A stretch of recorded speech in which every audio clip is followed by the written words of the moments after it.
अस्सलाम वालेकुम, मैं हूं मुनीज़े जहांगीर और आप देख रहे हैं प्रोग्राम स्पॉटलाइट। नाजरीन, आज बहुत सारी खबरें हैं। पहली खबर से शुरू करते हैं और ये खबर है कि लाहौर हाई कोर्ट बार को मिलने वाली ग्रांट को जस्टिस काजी फायज ईसा के खिलाफ करारदाद की मंजूरी से मुंसलिक कर दिया गया है। Lahore high court bar association के सेक्रेटरी ख्वाजा मोहसिन अब्बास का कहना था कि ये पेशकश वफाकी वजीर कानून फरूख नसीम की तरफ से की गई, जिन्होंने खुद इनसे राब्ता किया और कहा कि एहतसाब के लिए के नाम से जस्टिस ईसा के खिलाफ करारदाद मंजूर कराई जाए। ताहम वजीर कानून ने इन इल्जामात की तरदीद करते हुए कहा कि हुकूमत की तरफ से कभी भी किसी के खिलाफ करारदाद मंजूर करवाने के लिए दबाव नहीं डाला गया। सेक्रेटरी बार ख्वाजा मोहसिन अब्बास के मुताबिक हुकूमत जानती थी कि बार के अखराजात पूरे करने के लिए ग्रांट की जरूरत होती है, इसलिए उन्होंने ग्रांट को जस्टिस काजी फायज ईसा के खिलाफ करारदाद से जोड़ दिया। ये एक अहम खबर है। मजीद खबरें हैं, उन पे बाद में बात करेंगे। दावत दी है हमने जनाब रियाज फतियाना को, पाकिस्तान तहरीक इंसाफ की नुमाइंदगी कर रहे हैं। वो कौमी असेंबली की कमेटी बराए लॉ एंड जस्टिस के चेयरपर्सन है। बहुत बहुत शुक्रिया। हमें ज्वाइन कर रही हैं सेनेटर रुबीना खालिद साहिबा, जिनका ताल्लुक पाकिस्तान पीपल्स पार्टी से है। वो सेनेट की कमेटी बराए मैरीटाइम अफेयर्स की चेयरपर्सन है। आपका भी बहुत बहुत शुक्रिया। और सेनेटर आजम नजीर तारड़ साहब हमें ज्वाइन कर रहे हैं, जिनका ताल्लुक पाकिस्तान मुस्लिम लीग नून से है। बार की सियासत के अंदर ये खासा एक्टिव रहे हैं और वो सेनेट में नून लीग के पार्लिमानी लीडर हैं। फैसल तौकीर सियाल ने भी हमें ज्वाइन किया है, फाइनेंस सेक्रेटरी हैं लाहौर हाई कोर्ट बार के। सबसे पहले अगर आप सबकी इजाजत हो तो फैसल, ये माजरा क्या है? एक तरफ से लाहौर हाई कोर्ट बार के जो हैं मोहसिन साहब, वो ये कह रहे हैं कि जी हमें ये ग्रांट इसलिए दी गई और इसको हमारे पर प्रेशर डाला गया, और उन्होंने लफ्ज इस्तेमाल किया, प्रेशर नहीं ब्लैकमेल किया गया कि अगर आपको ग्रांट चाहिए तो फिर आपको एक रेजोल्यूशन जस्टिस काजी फायज ईसा के खिलाफ पास करनी होगी। क्या माजरा ये ख्वाजा मोहसिन साहब को इस्लामाबाद बुलाकर उनसे ये कहा गया कि आप एक करारदाद पास करें और उस करारदाद में आप लिखेंगे कि काजी फायज ईसा साहब का एहतसाब होगा।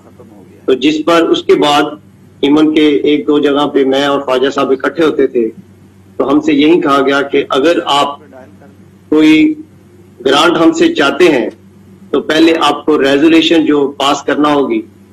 तो बोथ ऑफ अस डिसाइड हमने किया कि एहतसाब के नाम पे हम इंतकाम नहीं होने देंगे।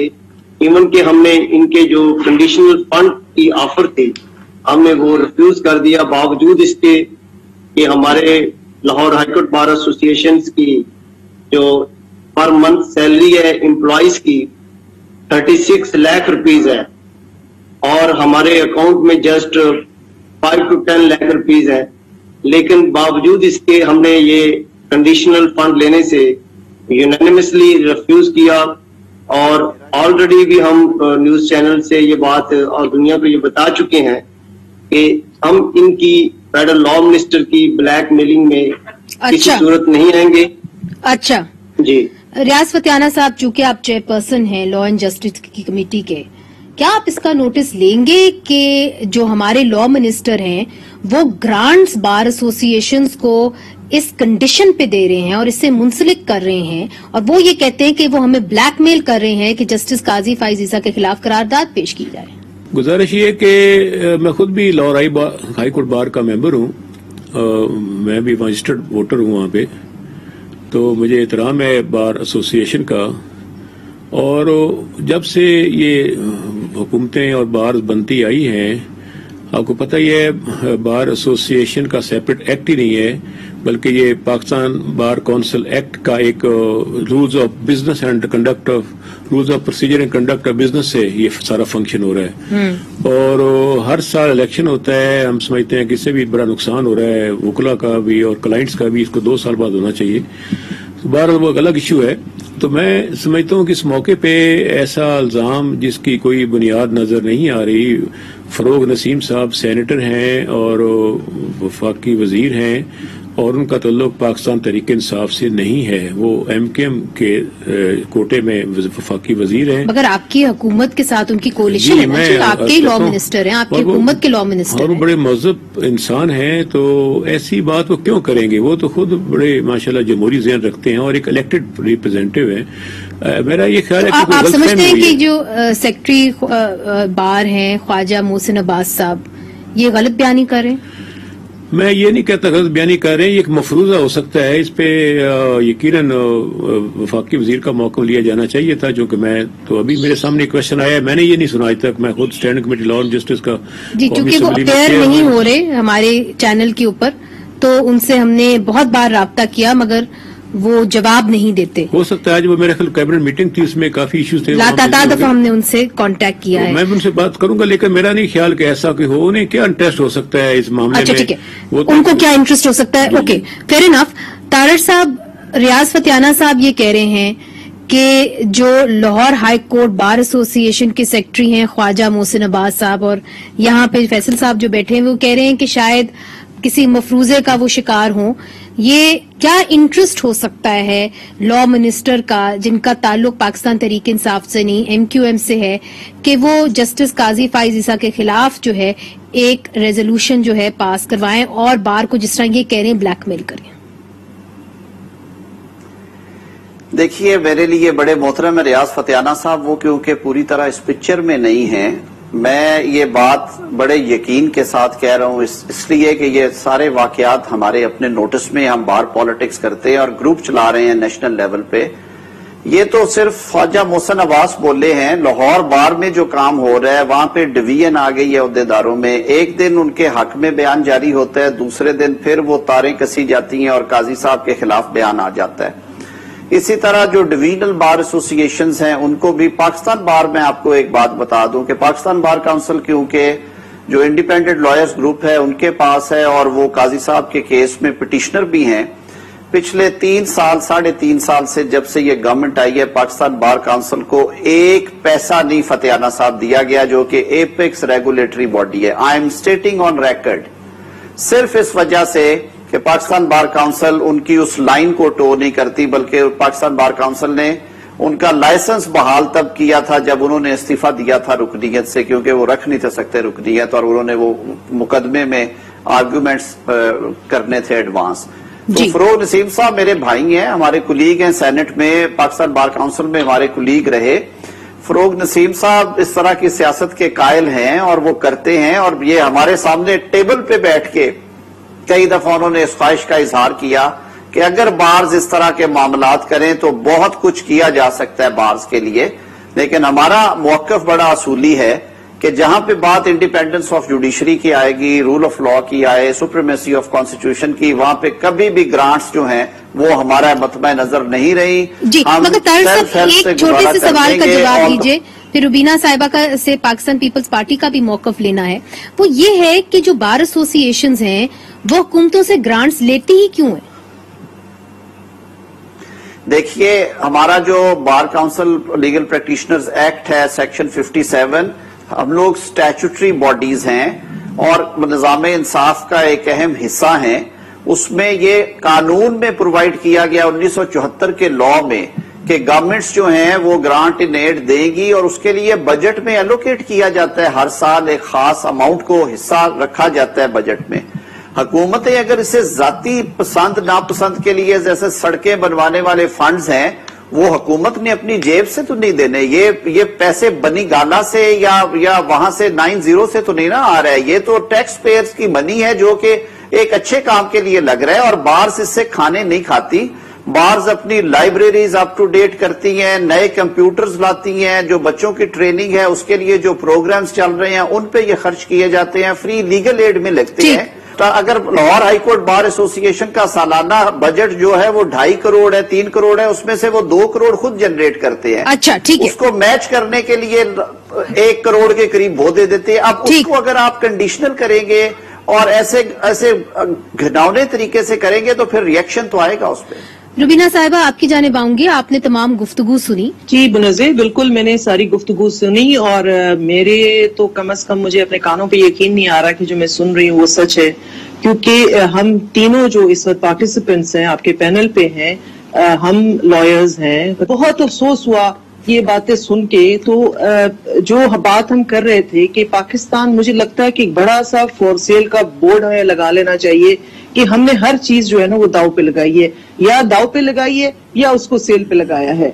और ये समझते हैं जो प्रेजेंट इस वक्त सेटअप है, ये समझते हैं कि हर चीज खरीदी जा सकती है, हर एक चीज का सौदा किया जा सकता है, हर एक चीज में बार्गेनिंग की जा सकती है। ऐसा बिल्कुल भी नहीं है मुनज़्ज़र। लॉयर्स जो हैं वो एक बहुत कलीदी हैसियत रखते हैं पाकिस्तान की सियासत में भी। उन्होंने हमेशा जो है एक बहुत कलीदी रोल अदा किया है और पाकिस्तान बनाने में भी एक कलीदी रोल अदा किया है। फैसल सियाल साहब, आपको मैं मौका दूंगी, चूंकि यहाँ पे फतियाना साहब ने कहा है कि हो सकता है कि मफरूजों पे बात की हो, आप जो है मिसअंडरस्टैंड कर गए हो। आप कैसे हतमी तौर पे कह सकते हैं कि लॉ मिनिस्टर फरूख नसीम साहब ने ये पेशकश की? कोई सबूत है आपके पास? देखिए, सबूत तो उस वक्त जरूरत होती है जब कोई चीज एम्बिगुअस हो। हम कैसे ये यकीन दिलाएं इनको? ना तो हमें कोई मिसअंडरस्टैंडिंग हुई है और वेरी क्लियरली डायरेक्टली हमें अप्रोच किया गया है और डायरेक्टली हमें ब्लैकमेल किया गया है। इसमें तो कोई दूसरी राय नहीं है। आप देखें, 40,000 मेंबर्स हैं Lahore high court bar association के, और इन्होंने अक्रॉस द पंजाब जिन्होंने रेजोल्यूशन पास की है उन सबको इन्होंने फंड जारी किए हैं। अच्छा, जो माजी में जिन्होंने लाहौर हाई कोर्ट में इन्होंने रेजोल्यूशन की, जी, इन्होंने फंड जारी नहीं किया। तो ये देखें, ये बड़ा क्लियर है कि हमें ना फंड जारी करने की वजह क्या है इनके पास? सिर्फ यही वजह है कि हमने रेजोल्यूशन पास नहीं की और इन्होंने हमें फंड देने से इनकार कर दिया है। आज हम रेजोल्यूशन पास कर दें, आज ये फंड देने को तैयार है। अच्छा फतियाना साहब, देखिए माजी के अंदर तहसील बार, डिस्ट्रिक्ट बार एसोसिएशन पंजाब के, लाहौर डिस्ट्रिक्ट बार ने ये रेजोल्यूशन जो है पेश तो की थी, वो कहते हैं जी पास नहीं हुई। क्यों? मैं सही कह रही हूँ फैसल साहब, आपकी बात सही समझी हूँ? रेजोल्यूशन पास नहीं की जिसकी वजह से इन्होंने फंड देने से इनकार कर दिया। वो कह रहे हैं जिन्होंने पेश की उनको तो पैसे मिल गए, हमें नहीं मिले। तो हाँ बिल्कुल, इसके ऊपर क्या एक्शन हो सकता है? पिछले साल जहां तक मुझे याद पड़ता है, पूरे पाकिस्तान की तमाम तहसील बार काउंसिल जिन्होंने अप्लाई किया था, 5 लाख, डिस्ट्रिक्ट को 10 लाख और हाई कोर्ट बार एसोसिएशन को 25 लाख दिया गया था। बलूचिस्तान में बड़ा बार है, वहां पर ज्यादा दिया जाता था। मेरा ख्याल इस दफा उन्होंने अप्लाई नहीं किया होगा। अप्लाई करना मैंडेटरी है, उसके लिए रिक्वायरमेंट है कि पिछले साल जो आपको रकम मिली है उसका ऑडिट, उसकी ऑडिट रिपोर्ट जमा करवाएं, उसके बाद फिर उसको कंसीडर किया जाता है। आप समझते हैं कि इतने बड़ा इल्जाम जो लग रहा है और वकील लगा रहे हैं, वकीलों की क़यादत लगा रही है, क्या इसके ऊपर तहकीकात होनी चाहिए कि नहीं होनी चाहिए? गुजारिश ये है कि वकला हमारे लिए बहुत काबिल एहतराम है, लेकिन आपको ये भी मालूम होना चाहिए कि वकला बरादरी तकसीम है मुख्तलिफ सियासी जमातों के साथ वाबस्तगियों के लिहाज से। तकरीबन कोई ये कहा जाए कि मेजॉरिटी वकला जो हैं वो किसी न किसी सियासी जमात से मुंसलिक है, तो ये बात गलत नहीं होगी। तो इसको सियासी रंग दिया जा रहा है आपके ख्याल में? मैं इस पे यही कहना चाहूंगा कि मेरा ख्याल है कोई गलतफहमी होगी है, इस पे बात की जा सकती है और बात करेंगे। लेकिन किससे बात करेंगे? मैं खुद बात करूंगा, मिस्टर लॉ से पूछूंगा, लेकिन मेरा नहीं ख्याल कि उन्होंने ऐसी बात कही होगी। अगर कोई हो सकता है गलतफहमी होगी, किसी और ने ऐसे छोड़ दिया हो और इन तक बात ऐसी पहुंची हो, बिल्कुल इस पे हमारी स्टैंडिंग कमेटी में हम इस पे भी इंशाल्लाह देखेंगे। टैक्स में हो सकता है उन्हें वो उनका चेहरा पसंद ना हो, फरोग नसीम साहब का कुछ लोगों को। जी रुबीना साहिबा, देखिए सियासी जमात से मुंसलिक होना ये कोई काबिल सजा जुर्म नहीं है। हर एक जो है वो एक पॉलिटिकल एफिलिएशन रखता है, लेकिन इसके साथ साथ एक जमीर भी रखता है। और वकला बरादरी जो है, पढ़ी लिखी बरादरी है, वो इन पेटी इश्यूज के लिए मैं नहीं समझती कि वो उनको ये रंग, अगर ये ट्विस्ट दिया जाए कि चूंकि वो पॉलिटिकल एफिलिएशन रखते हैं तो वो इस किस्म की हरकतें करेंगे कि हुकूमत वक्त को इस तरह की जो है उनके इल्जाम तराशी करेंगे। जब वकला बात कर रहे हैं तो उसमें कोई वजन है, उसको सीरियसली देखना चाहिए और उसको सीरियसली समझना चाहिए कि क्योंकि ये कोई राह चलता इल्जाम नहीं लगा रहा। एक तो हुकूमत को क्या करना चाहिए रुबीना साहिबा? हुकूमत को इसका फौरन नोटिस लेना चाहिए और फरोग नसीम साहब को बुलाकर इनसे पूछताछ होनी चाहिए। फैसल साहब, आप क्या समझते हैं, नोटिस लेना चाहिए? जी डेफिनेटली गवर्नमेंट ऑफ पाकिस्तान को इसका नोटिस लेना चाहिए। और एक चीज मैं क्लियर करता चलूं कि we are the representative of bar association. हमने वकला के वोट से हम इलेक्ट हुए हैं और हम इस कम्युनिटी में ही हमने सरवाइव करना है। हमें सिर्फ अपने बार के इंटरेस्ट को देखना होता है। हम किसी पार्टी के साथ, किसी पार्टी की वजह से हम स्टेटमेंट नहीं देते। और इन्होंने डायरेक्टली जब हमें ब्लैकमेल किया है तो देखें, हमें सुपरमेसी ऑफ सुप्रीम कोर्ट और supremacy of rule of law को इंश्योर कर रहा है। हम इनकी ब्लैकमेलिंग में आकर स्टेटमेंट्स तो नहीं दे सकते। बहुत बड़ा है, इसके ऊपर मजीद गुफ्तगू आगे बढ़ाएंगे, फिर आजाद कश्मीर के हवाले से भी बात करेंगे और जो वहां पे इलेक्शन होने जा रहा है उसके हवाले से बात करेंगे। वक्फा लेते, वक्फे के बाद हाजिर होते हैं। वेलकम बैक नाजरीन। तारिक साहब, ब्रेक से पहले आपने फैसल साहब की बात सुनी, लाहौर हाईकोर्ट बार के फाइनेंस सेक्रेटरी हैं। मुझे ये बताइए कि इधर फतियाना साहब कह रहे हैं कि जी अगर आपको ग्रांट चाहिए हो और आप एक बार एसोसिएशन है तो आपको उसके लिए अप्लाई करना पड़ता है। चूंकि इन्होंने अप्लाई नहीं किया, इनको ग्रांट नहीं मिली। और फतियाना साहब, आप ये कह रहे हैं कि आप लोगों को जानते हैं जिन्होंने अप्लाई किया और उनको जी बिल्कुल जानता हूँ। और साथ ना पिछले साल की ऑडिट रिपोर्ट कि पिछला पैसा कहाँ खर्च किया। जी जी जी जी जी मैं फतियाना साहब, मैंने जैसे पहले कहा, मेरे लिए बड़ा मोहतरम है। फैसल, मैं एक्सप्लेन कर देता हूं जी। देखिए, होता ये है कि ये जब लैप्स होने होते हैं फंड्स 30 जून को, हुकूमतें अमूमन ये रोक के रखती हैं और ये बजट ईयर के एंड पे देते हैं और फिर अगले साल की एलोकेशंस लेती हैं। अब उसमें इन्होंने ये किया कि ये ग्रांट भेज देते हैं और साथ आपको पाबंद कर देते हैं कि आप उसका हिसाब हमें जरूर भेज दीजिएगा। कई दफा एडवाइस भेज देते हैं और चेक देने के दरमियान में वो आपसे उसका हिसाब मांगते हैं। इंटरेस्टिंगली, लाहौर हाईकोर्ट बार को सन 2018 के बाद कोई सब्सटेंशियल ग्रांट नहीं मिली। अप्रैल 2008, क्योंकि मेरा अपना ताल्लुक लाहौर हाईकोर्ट बार एसोसिएशन से है और ये 40,000 वकला की बॉडी है। सन 2018 अप्रैल में 7.5 करोड़ रुपया दिया था पंजाब गवर्नमेंट ने लाहौर हाई कोर्ट से, जिसका इनका एक ऑडिटोरियम ज़ेरे तामीर था, वो फाइनल हुआ। इन्होंने अपना इलेक्शन जो ईवीएम्स, जो कि खान साहब का महबूब मशीन है, ईवीएम्स इन्होंने इंट्रोड्यूस करवानी थी, वो सारा किया और बहुत सारे काम किए। ख्वाजा मोहसिन अब्बास वाकई किसी सियासी जमात से या तोकीर सयाल किसी सियासी जमात से नहीं ताल्लुक रखते। ये यंग बडिंग लॉयर्स हैं, इसीलिए सेक्रेटरी और फाइनेंस सेक्रेटरी की सीट पे बड़े ढेर सारे वोटों से ये मुंतखब हुए और इन्हें सपोर्ट किया हुआ है तमाम पॉलिटिकल पार्टीज ने। मैं फतियाना साहब, मेरे लिए भाइयों की तरह, मैं पर्चा आउट कर देता हूं। हमारे साथ फरोग नसीम साहब की कई दफा ये बात हुई है बार में होते हुए खुल के जी आप कोई मेहरबानी करें, आपके मसाइल हैं हम वो हल करते हैं, आप सियासत क्यों कर रहे हैं। हमने कहा हम सियासत नहीं कर रहे, ये जेन्युइन इश्यूज हैं, आप इनसे पीछे हट जाएं। बार्स का जो बजट एलोकेशन है वो उनका राइट है अंडर द लॉ, तो आप इसको मशरूत करके ना दें। और उसमें हमारे एक दो बड़े बार के अरकान हैं जो पाकिस्तान बार काउंसिल में बैठे हैं ऑपोजिशन में, जिनका ताल्लुक फरोग नसीम साहब की वो कोलेशन पार्टी के वो एडिशनल अटॉर्नी जनरल और उन उहदों पे भी फायज रहे, वो खुले आम फिर रहे हैं पंजाब में। तो मुझे पता है कि वो ये इसका जवाब ले लेते हैं। तारिक साहब, आई गेट योर पॉइंट, क्योंकि कश्मीर पे भी बात करनी है तो फतियाना साहब इसका जवाब दे दीजिए। काफी लोग बोल चुके हैं, आप जवाब दीजिए इसका। नहीं, आजम नजीर तारिक साहब मेरे बहुत प्यारे दोस्त हैं और मैं उनका दिल से एहतराम करता हूँ। तो कोर्ट कर रहे हैं बाकायदा लॉ मिनिस्टर को। अब वो खुद वकील हैं फरोग नसीम साहब, और वो वकला बिरादरी के खिलाफ क्यों जाएंगे। उन्हें जब वजीर नहीं होंगे तो फिर इसी बार के साथ जाकर उन्होंने बैठना है। जो प्रोफेशनल वकील होता है वो कभी भी किसी हुकूमत को राजी करने के लिए अपनी कम्युनिटी के खिलाफ नहीं जाता। ये हकीकत बात है, एथिक्स हैं और ये रवायात हैं। और फरोग नसीम साहब एक सीजन लॉयर हैं, बहुत पाकिस्तान के टॉप लेवल। आप इसका शायद नोटिस ना लें, आप समझते हैं कि फरोग नसीम साहब यू डाउट कि फरोग मुझे इस पे मैं इसको देख लेंगे, लेकिन मुझे शक है कि ये गलतफहमी है। लेकिन बहरहाल हमारे दोस्त कह रहे हैं इनकी बात पे, इनसे तबादला मैं मिलूंगा। आजम नजीर तारिक साहब मेरे भाई हैं, हम बैठ के बात कर लेंगे। और मैं खुद किसी वक्त हाई कोर्ट बार में भी, बल्कि इनको दावत भी दे रहे हैं, बुलाए भी रहे हैं स्टैंडिंग कमेटी में, इंशाल्लाह से गपशप लगाएंगे और इनके जो जायज मुतालबात मसाइल इनको दूर करने में हम इनके साथ खड़े होंगे। Don't worry about it. Fatiana साहब बहुत बहुत शुक्रिया। फैसल साहब आपने हमें ज्वाइन किया, फैसल सयाल साहब। नाज़रीन अब आगे बढ़ते हैं, चूंकि आजाद कश्मीर के अंदर जो है जुलाई में 25 जुलाई को इंतखाबी मार्का होगा और 32 लाख वोटर्स 53 नशिस्तों के लिए अपना हक राय दही इस्तेमाल करेंगे। पर इस इलेक्शन में तीनों बड़ी जमातें Pakistan Tehreek Insaf, peoples party, PMLN एक दूसरे पर धांधली के इल्जामात लगा रही हैं।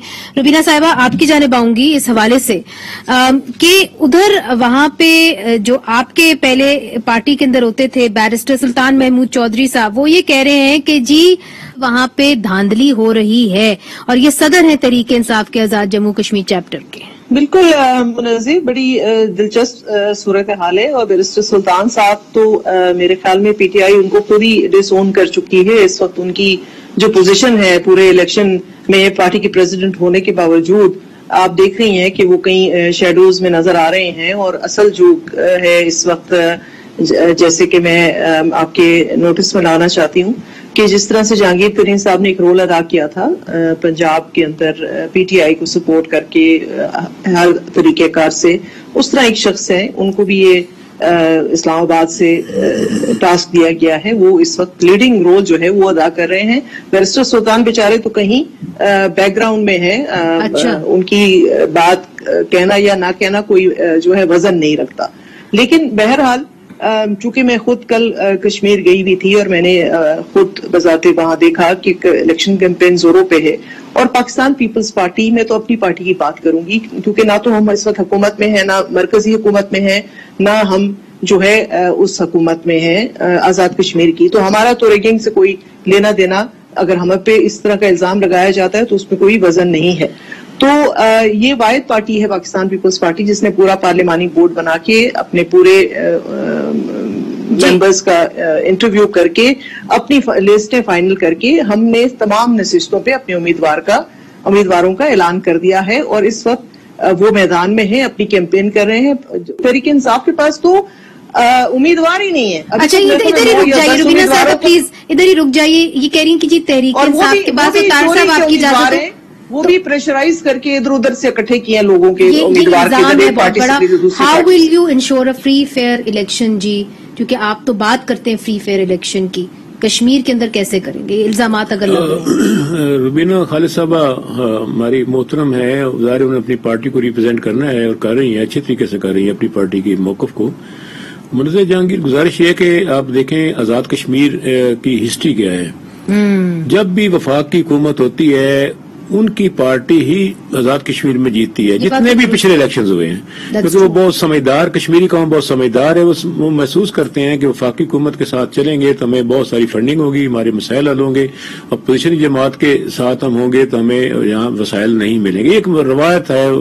तो नंबर 2, आपने देखा होगा इलेक्शन से पहले वहां पे जो 3-4 बड़ी पार्टियां हैं उसमें मुस्लिम कॉन्फ्रेंस, पाकिस्तान तहरीक इंसाफ और मुस्लिम लीग नून और पाकिस्तान पीपल्स मुस्लिम कॉन्फ्रेंस आपके साथ इत्तेहाद किए हुए है। अच्छा, अब इस मुस्लिम कॉन्फ्रेंस का बड़ा रोल है। कई दफा सरदार अब्दुल क्यूम खान, बड़ा नाम है, मुजाहिद अव्वल भी कहते हैं, वज़ीर आज़म सदर ममलिकत रहे सरदार अतीक अहमद खान 2 दफा वज़ीर आज़म रहे। अब ये इनकी आपस में अंडरस्टैंडिंग है मुस्लिम कॉन्फ्रेंस की और पाकिस्तान तहरीक इंसाफ की, अमलन ये इत्तेहाद में जा चुके हैं। नंबर 2, जहां तक पीपल्स पार्टी और नून लीग का तल्लुक है, इनके बहुत सारे उम्मीदवार इनकी पॉलिसियों से नाराज होकर वो भी पाकिस्तान तहरीक इंसाफ ज्वाइन कर चुके हैं। आपका पॉइंट आ गया। तारिक साहब देखिए, जो ये बात कह रहे हैं वो बात तो दुरुस्त है। अगर हिस्टोरिकली आप देखें तो कश्मीर के अंदर इसलिए जो वफाक में होता है वो ही कश्मीर के अंदर आता है क्योंकि यहाँ पे सारे बजट ही सेंटर से अप्रूव होते हैं, सिस्टम ही ऐसा बना हुआ है। फिर मुस्लिम कॉन्फ्रेंस उन्होंने इत्तेहाद कर लिया PTI के साथ, तो this is the way the cookie unfortunately crumbles for the poor Kashmiris.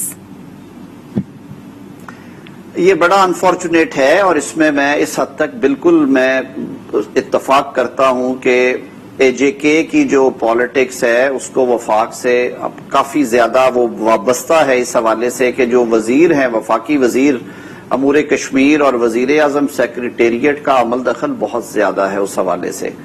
लेकिन इस दफा ये सरप्राइज होगा, और फतियाना साहब वाली बात जो है वो चेंज होने जा रही है। अभी तक जो सर्वेज आ रहे हैं उसके मुताबिक PTI वहां पे कहीं नजर नहीं आ रही। अगली बात यह है कि जो बहुत सारे इन्होंने कहा ना कि लोग आ गए, बहुत सारे इलेक्टेबल्स जो हैं वो हमेशा कोशिश रही है हुकूमतों की कि इलेक्टेबल्स को उठा लिया जाए, और इवन 18 के इलेक्शन में भी आपने देखा कि मुख्तदर कुव्वतों ने जिस तरह इलेक्टेबल्स मैनेज करके तो वो PTI की झोली में डाले। कश्मीर में ये अटेम्प्ट की गई, लेकिन जहां तक ताल्लुक सिटिंग MLAs का है وہ میجورٹی ان میں سے 90% جو ہے وہ کھڑے رہے اپنی اپنی جماعتوں میں، اور یہی ایک انہیں تھریٹ نظر آ رہا ہے. جو ابھی تک ٹرینڈ نظر آ رہا ہے الیکشن کا، اس میں سرویز میں پی ٹی آئی جو ہے وہ کافی پیچھے ہے. اور اسی وجہ سے میں یہ کہوں گا کہ تمام حکومتی ہتھ کنڈوں کے باوجود اس دفعہ سرپرائز ہوگا کشمیر میں، اور کشمیر میں حکومت جو ہے وہ امید ہے کہ آپ لوگ جو ہے جیتیں گے آزاد جموں کشمیر میں. ناظرین چھوٹا سا وقفہ لیتے ہیں، وقت کے بعد پھر سے حاضر ہوتے ہیں. ویلکم بیک ناظرین. روبینہ خالد صاحبہ، بریک سے پہلے فتیانہ صاحب نے جو بات کی، انہوں نے کہا دیکھیے کشمیر کے اندر جو الیکشنز ہیں یا وہاں پہ جس طریقے سے سسٹم بنا ہوا ہے، جو وفاق میں راج کرتا ہے وہی کشمیر میں بھی راج کرتا ہے، چونکہ ان بیچاروں کے جو جتنے بھی آپ سمجھ لیں فنڈنگ ہے وہ اپروو ہی سینٹر کرتا ہے. تو پھر ظاہر ہے جہاں پیسہ ہے وہاں پہ ڈیولپمنٹ ہوگی، اور جو کشمیری ہیں وہ اس بات کو سمجھتے ہیں، اس لیے مجبوراً ان کو وہی ووٹ دینا پڑتا ہے اسی پارٹی کو جو وفاق میں آتی. دیکھیے مناظر، جو کشمیری ہیں یہ بہت باشعور لوگ ہیں، اور زیادہ ان کا جو ہے جو تعلیم ادھر بہت عام ہے. بہت سارے لوگ ہیں، تعلیم یافتہ لوگ ہیں، وہ ان ساری باتوں کو اور بڑی گہری نظر رکھتے ہیں، وہ سیاست پہ بھی اور پاکستان کی سیاست پر بھی. اور وہ یہ دیکھ رہے ہیں کہ پاکستان میں اس وقت جو حشر ہو رہا ہے پاکستان کے لوگوں کا، وہ بھی ان کے سامنے ہے. تو وہ جو مزید اگر یہ حکومت رہتی ہے 2 سال جو ہیں، اور وہ اپنے اوپر ایسے چیز کو پھر اپنے اوپر مسلط کر لیں جو وہ دیکھ رہے ہیں کہ it is a total disaster, یہ جو اس وقت پاکستان کا سیٹ اپ ہے. تو میں نہیں سمجھتی کہ کشمیر کے باشعور عوام، کشمیر کے تعلیم یافتہ عوام دے ول گو فار دس پارٹی. یہ تو بڑی کلیئرٹی کے ساتھ ہے. وہ میں کل گراؤنڈ پہ دیکھ کے آئی ہوں، اور جو وزیر انہوں نے ماشاءاللہ سے بھیجے ہیں وہاں پہ اپنی نمائندگی کرنے کے لیے، وہ تو بجائے لوگوں کو اپنے ساتھ ملانے کے وہ اس قسم کی وہاں گفتگو کرتے ہیں. اس طرح کے ان کے آڈیو کلپس لیک ہوئے ہیں جس میں وہ برا بھلا کہہ رہے ہیں کشمیریوں کو. تو کشمیری جو ہیں وہ ان ڈھکوسلوں میں اب نہیں آئیں گے، اور وہ سمجھ چکے ہیں کہ ان کا جو نجات دہندہ ہوگا وہ کوئی پولیٹیکل جماعت ہوگی، کوئی اس طرح کا سلیکٹڈ سیٹ اپ ان کے اوپر مسلط نہیں کیا جا سکتا. ٹھیک ہے، مگر یہ تو اب ہم 25 جولائی کو ہی دیکھیں گے فتیانہ صاحب جی انشاءاللہ کہ کیا ہوگا. ایک سوال آپ سے ضرور کرنا ہے، ڈومیسٹک وائلنس بل کو کاؤنسل آف اسلامک آئیڈیالوجی میں بھیجنے کی پیشکش کی گئی ہے، اور وہ بابر اعوان صاحب نے کی ہے جو وزیر اعظم کے مشیر برائے پارلیمانی امور ہیں.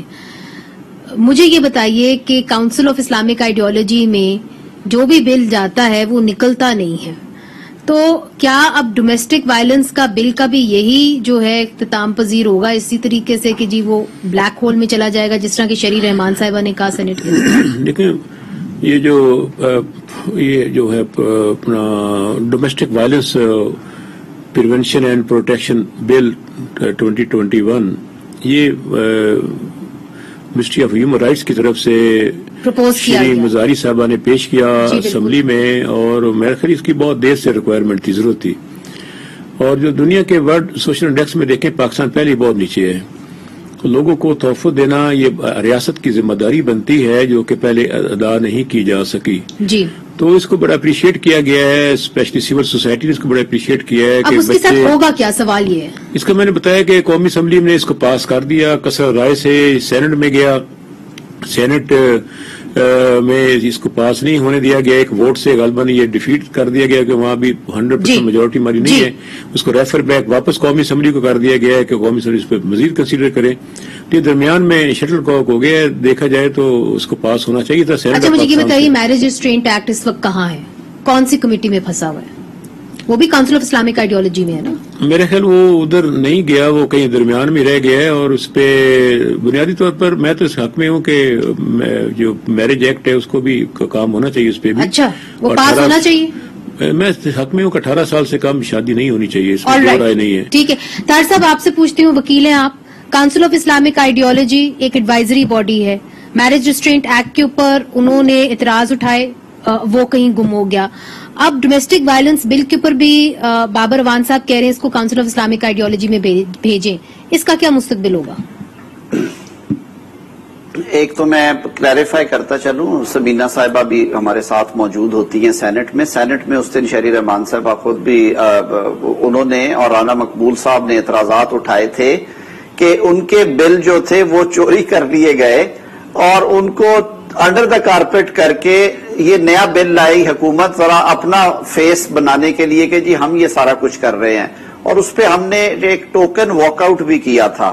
جہاں تک تعلق ہے بل کی پیسج کا، بل پاس ہو گیا تھا، اس دن شور شرابہ ہوا اس حوالے سے کہ یہ بلز جو تھے یہ چوری شدہ تھے اور ان کو اپوزیشن کو ان سے ڈپرائیو آف کرنے کی کوشش کی گئی، لیکن بل پاس ہو گئے۔ کچھ امینڈمنٹس آئی تھی جو کہ ان کی طرف سے غلطیاں تھی، وہ اسٹینڈنگ کمیٹی نے پوائنٹ آؤٹ کی ہوئی تھی، وہ رضا ربانی صاحب نے اس پہ کچھ جو ان کی وہ امینڈمنٹس تھی وہ پیش کی جن پہ کنسیڈ کیا انہوں نے شیری مزاری صاحبہ نے، اور وہ جو باقی شکیں تھی وہ نکل گئی تھی۔ وہ تو انہوں نے اپنی چوائس سے کونسل میں بھیجا ہے، سینٹ میں وہ کوئی ایسا ایشو نہیں آیا، اور اس پہ جو بحث مباحثہ اور لڑائی جھگڑا ہوا تھا وہ اس حد تک ہوا تھا۔ البتہ ہمارے جو دوست ساتھی ہیں سینٹ میں بیٹھے ہوئے جو مذہبی جماعتوں کے لوگ ہیں، انہوں نے اپنے تحفظات کا اظہار کیا تھا، وہ بات ان کی نہیں تھی سنی گئی۔ میں تو اس لیے کہتا ہوں کہ اس طرح کی قانون سازی پہ پہلے کنسنسس ڈیولپ ہو جانا چاہیے، اور میں خود کیونکہ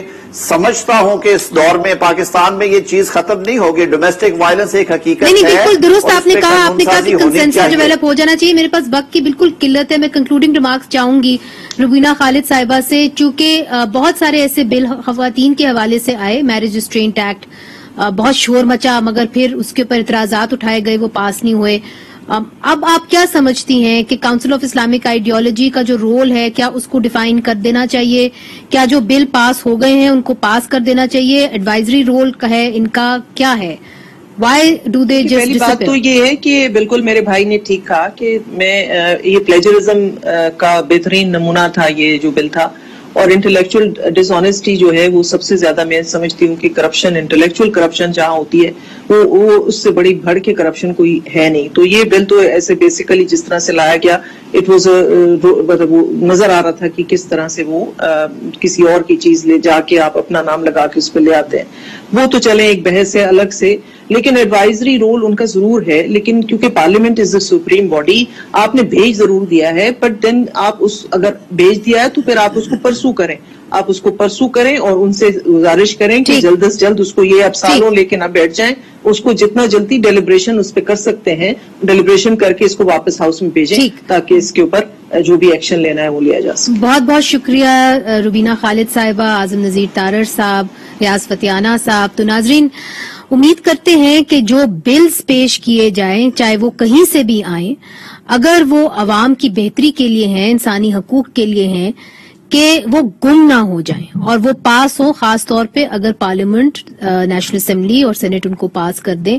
اگر وہ گم ہو جاتے ہیں تو پھر اس کے اندر سب سے بڑا جو نقصان ہوتا ہے وہ کمزور طبقے کا ہوتا ہے، اور اس کیس کے اندر ڈومیسٹک ورکرز کا ہوا۔ آپ کو یاد ہوگا طیبہ کیس کیا اسلام آباد کے اندر ہوا، اور ابھی تک اسلام آباد کے اندر ڈومیسٹک وائلنس کے حوالے سے جو ہے کوئی جو پیش، اور ڈومیسٹک ورکرز کے حوالے سے جو ہے جو بلز ہیں اس کے اندر پیش رفت اتنی زیادہ نہیں ہو سکی۔ منیزہ جہانگیر کو اجازت دیجیے، خدا حافظ۔